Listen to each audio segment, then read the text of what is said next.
मैं इस वक्त इजराइल और लेबनान के बॉर्डर पर हूं और यहां पर हालात दक्षिणी इजराइल या गाजा पट्टी से बहुत ही अलग है, क्योंकि यहां पर मुकाबला बराबरी का है और नहीं तो फिर बहुत ज़्यादा अंतर नहीं है, 19-20 का अंतर है। और इसीलिए यहां पर इजराइल ने अपनी आर्मी की यूनिट्स को तैनात कर रखा है और इजरायली आर्मी ने यहां पर स्ट्रेटेजिक पोजीशन को ले रखा है ताकि उन्हें आइडेंटिफाई नहीं किया जा सके, क्योंकि लेबनान की तरफ से भी रॉकेट से, मिसाइल से हमले होते हैं। हम सबसे पहले आपको दिखाना चाहते हैं इस बॉर्डर के पास का एक लोकेशन, और मैं कोशिश करता हूं कि मैं आपको कुछ चीज़ें दिखाऊं भी, लेकिन साथ ही साथ जो इजरायली डिफेंस फोर्सेस के जो सिक्योरिटी के लोकेशन है वो ज़्यादा रिवील ना हो। तो आप देखिए सामने में आपको ये जो ऊंची सी पहाड़ी सी दिख रही है, इस तरह का यहाँ पर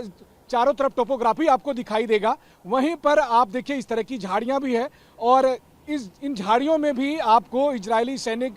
बैठे हुए अपनी पोजीशन लेते हुए दिखाई देंगे। अगर मैं इसको थोड़ा और राइट दिखाने के लिए अपने कैमरा सहयोगी अमित को कहूं, अब आप इस गैस स्टेशन को देखिए। इस गैस स्टेशन के आसपास ही सैकड़ों की संख्या में इजरायली आर्मी के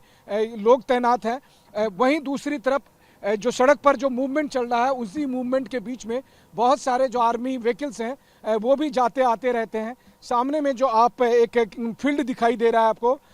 उस जगह पर भी बहुत सारी आर्मी की यूनिट तैनात है यहाँ पर, और उन सबको मैं देख पा रहा हूँ, लेकिन मैं कैमरे पर बहुत ज़्यादा जूम करके वो दिखाना नहीं चाहता हूँ, क्योंकि उन्होंने अपनी पोजीशन वहाँ ले रखी है और यहाँ पर ज़्यादा बड़ा खतरा है और इसीलिए उन्होंने उस तरह का एहतियात भी कर रखा है। एक यहाँ पर आप देखिए कि मिलिट्री ट्रांसपोर्ट व्हीकल है यहाँ पर, और एक आर्मर्ड व्हीकल अगर मैं कहूँ तो यहाँ पर तैनात है, और लगातार जो मूवमेंट है डिफरेंट मिलिट्री व्हीकल्स के,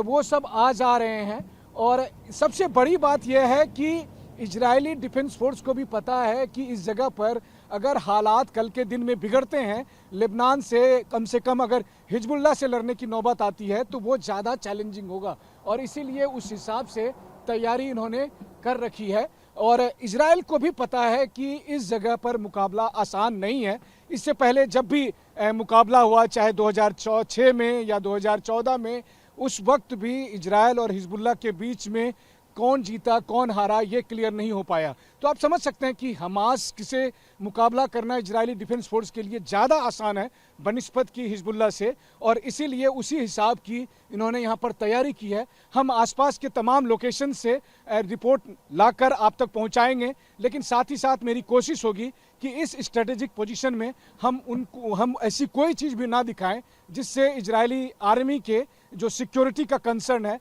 वो प्रभावित हो। कैमरामैन अमित कुमार के साथ मनीष झा, TV9।